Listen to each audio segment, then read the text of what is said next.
presenting Detective Nick Harris in A Salute to the Law.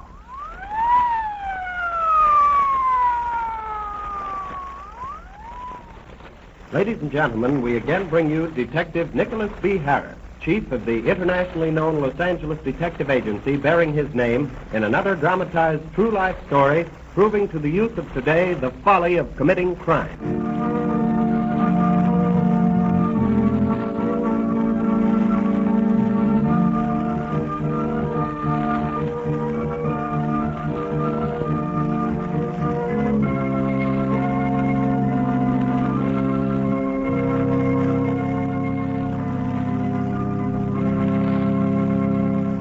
And now, Mr. Harris. Thank you, Mr. Lake, and good evening, everyone. Tonight I bring you the final chapter of the strange but true story of the Avenging Angel. Last week, a wealthy man under the assumed name of Mr. Collins called at my office. He explained that he wished to dedicate his life and fortune in helping others to avenge the wrongs perpetrated upon people who were unable, through financial reasons, to bring the wrongdoers to justice. It so happened that just that day I had received a mysterious phone call asking for help. On investigation, the call had been sent by a 10-year-old boy, Jimmy Newton, asking me to locate his father. His mother, Mrs. Newton, refused all information concerning the disappearance of her husband because she had been silenced by the men who were holding her. Mr. Collins and I then located this Jimmy at school. He told how his father had been working a mining claim and had been carried off by some men in a car with an Arizona license. Picked him up then at the school, took him in our car, and took him to the Newton home. And as we approached that home, we saw a car shoot out of the driveway and turn the corner at great speed. We tried to follow. The car was lost in traffic. Returning to the house, we found the door locked. And looking through the window, we saw the body of a woman lying on the floor. Thinking that this was Mrs. Newton and that she had been murdered, I broke the glass in the front room window and entered. To our great surprise, Jimmy claimed that the woman lying on the floor was not his mother, that he had never seen her before. And just then, this strange woman regained consciousness. And we heard a noise in the next room. The door opened. Mom! What? Jimmy, is that your mother in the doorway? Sure it is. But gee, Mom, what happened? Never mind now, Jimmy. I'll tell you later. So you're Jimmy's mother, Mrs. Newton. Yes, and who are you? He's Mr. Collins, Mom. Yes, Mrs. Newton. Mr. Harris and I came to help you, if possible. Jimmy, have you been talking? Sure, Mom. They're going to help us. What's Jimmy been telling you? First, Mrs. Newton, who is this woman in the Davenport? Her name is Lee. Cora Lee. Why did she scream and faint when she saw you in the Oh, she doorway? was scared, I guess. Mr. Harris went to the drugstore, Mom, to phone for an ambulance. I don't think she's seriously hurt, Mrs. Newton. Oh, I'm glad. I thought I'd killed her. Who's that in the other car, Mom? What other car? The one that threw out of our driveway just before we got here. I don't know, Jimmy. I don't know anything about it. But gee, Mom, didn't you see the car? No, I didn't. That's funny. Did she come in that car? Jimmy, please. Mother doesn't want to talk about it. Jimmy, will you go outside and see if Mr. Harris is coming back? Sure, I'll go right now.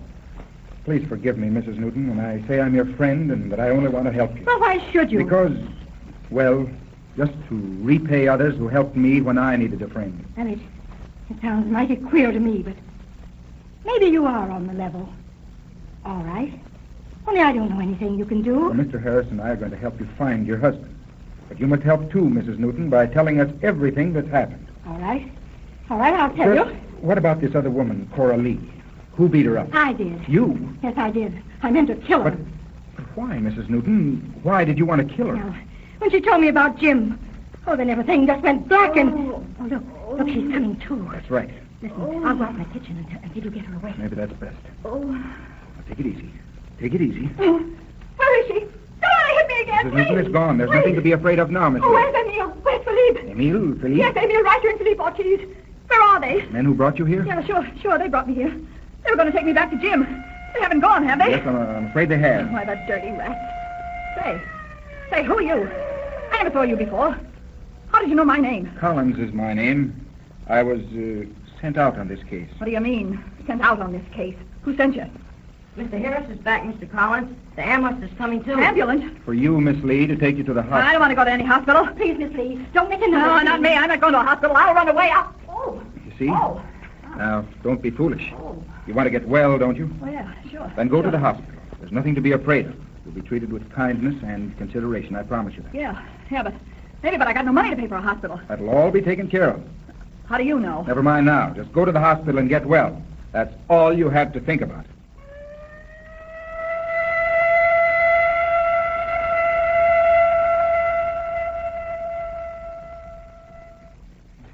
Well, if that wasn't Jimmy's mother, who was it, Her Collins? name's Lee, Cora Lee. Miss or Mrs.? Miss, I think. Just after you left, Jimmy's mother showed up. Yeah, go on. Yes, and it was Jimmy's mother, Mrs. Newton, who beat up Miss Lee. Did she give any reason for No, it? but she promised to tell me everything. Look, Harris, would you have time to take Jimmy with you and bring him back later? I think Jimmy's mother will talk more freely to me if Jimmy isn't around. Yeah, I think that's a good idea. So I'll do that. Hey, Jimmy.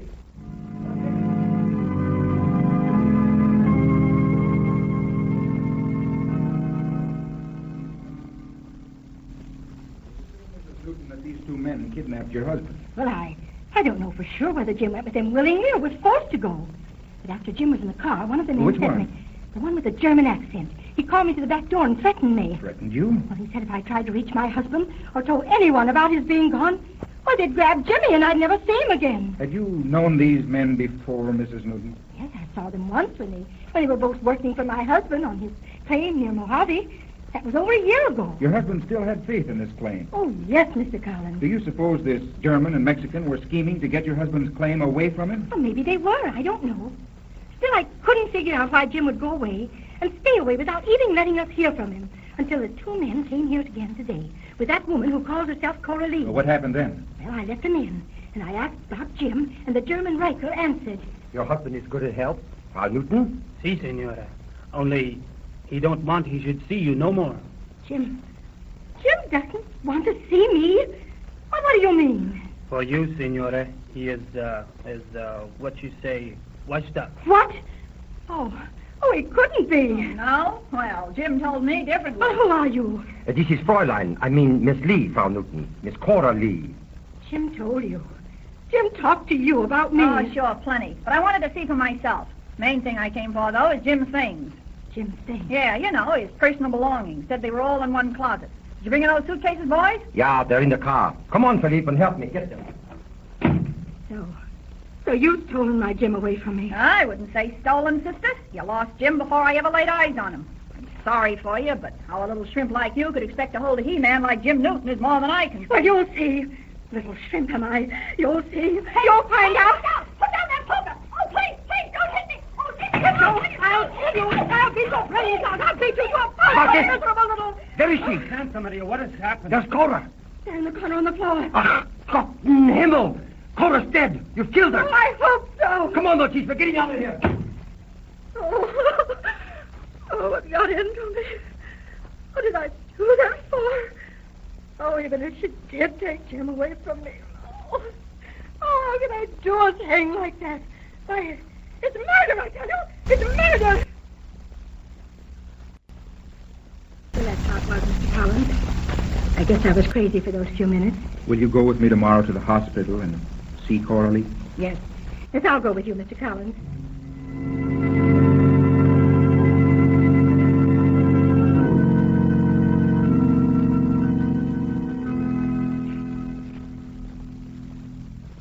Well, good afternoon, Miss Lee. Oh, good afternoon, Mr. Collins. I'm sure glad you brought Mrs. Newton. Hello, Mom. Jimmy! Why, I thought you were at school. What are you doing here? Mr. Collins brought me, Mom.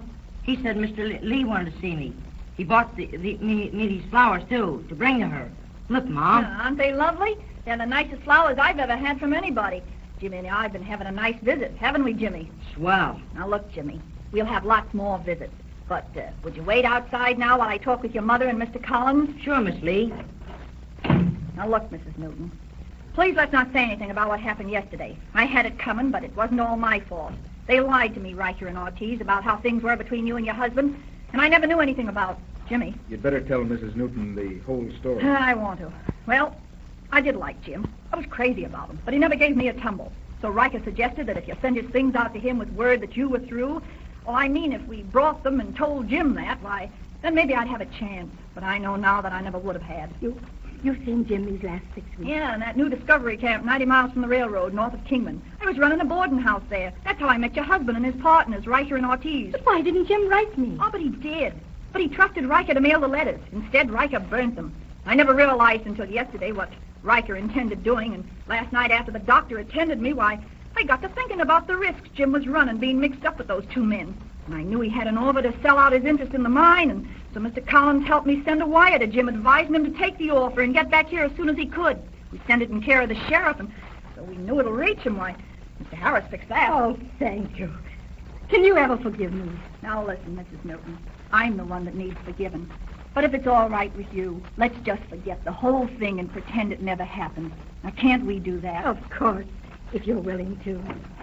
Mom, Dad's here. Your father? Oh, he's here? Yeah, can I bring him in, Miss Lee? Can I? Sure, Jimmy, bring him in. Oh, Jim. Honey, gosh, I'm sure glad to see you and Jim again. Oh, Jim, darling. No. I'm so glad to see you. You'll have to kind of excuse my wife, folks. She cries easy, always has, and we haven't seen each other for quite a while. But, Cora, what happened to you? What put you in the hospital? Oh, a little accident, Jim, nothing serious. I'll be back tossing flapjacks within 10 days at the latest, the doctor says.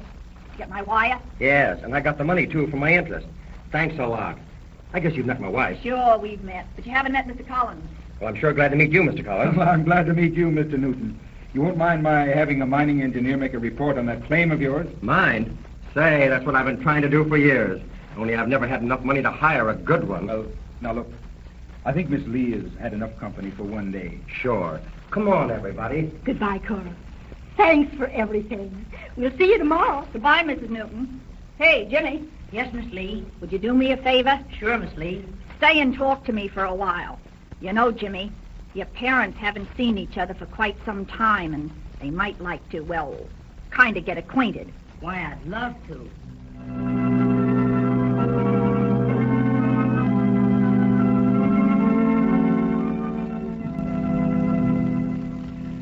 And so, ladies and gentlemen, ends the story that I have entitled The Avenging Angel Strikes Again. Thank you, Mr. Harris.